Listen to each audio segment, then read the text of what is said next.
હવામાન નિષ્ણાંત અંબાલાલ પટેલની આગાહી રાજ્યના મોટા ભાગના વિસ્તારોમાં આજે આકાશ સ્પષ્ટ દેખાશે। આજથી ખેડૂતોને માવઠાની આફતમાંથી રાહત મળશે। દક્ષિણ ગુજરાત અને સૌરાષ્ટ્રમાં હળવા વરસાદની હલચલ રહેશે। 22 અને 25 માર્ચની આસપાસ ફરી વેસ્ટર્ન ડિસ્ટર્બન્સ સક્રિય થશે। 25 થી 28 માર્ચ દરમિયાન ફરી વાદળછાયું વાતાવરણ રહેશે અને એપ્રિલના પ્રથમ સપ્તાહમાં પણ હવામાન પલટાવાની શક્યતા છે। 8 થી 12 એપ્રિલ દરમિયાન દેશના અનેક ભાગોમાં વરસાદની અસર જોવા મળશે। અખાત્રીજ આસપાસ પણ રાજ્યમાં વરસાદી માહોલની આગાહી છે। ભારે પવન ફૂંકાવાને કારણે બાગાયતી પાકોને નુકસાનની ભીતિ રહેશે। આ 20 એપ્રિલથી ઘણા ભાગોમાં આકાશ સ્વચ્છ થતું જણાશે, પણ દક્ષિણ ગુજરાતના કેટલાક ભાગમાં વરસાદની શક્યતા રહે છે બંગાળ ઉપસાગરના ભેજના કારણે, અને લગભગ દક્ષિણ સૌરાષ્ટ્રમાં પણ કંઈક રહી શકે।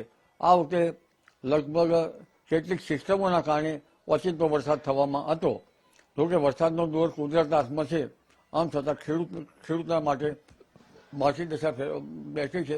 પવનની ગતિના કારણે આ માઠી દશા બેઠી છે, જેમાં ઘણી વખત વાયરિંગના ઉપરનું વાયર ખેતરમાં જતા હોય છે, તે શોર્ટ સર્કિટના અસરના કારણે પણ વાવર મળ્યા છે કે તેમાં પણ નુકસાન થયું છે।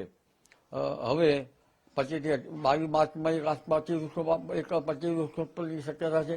25 થી 28 માર્ચની આસપાસ પણ એક શક્યતા છે।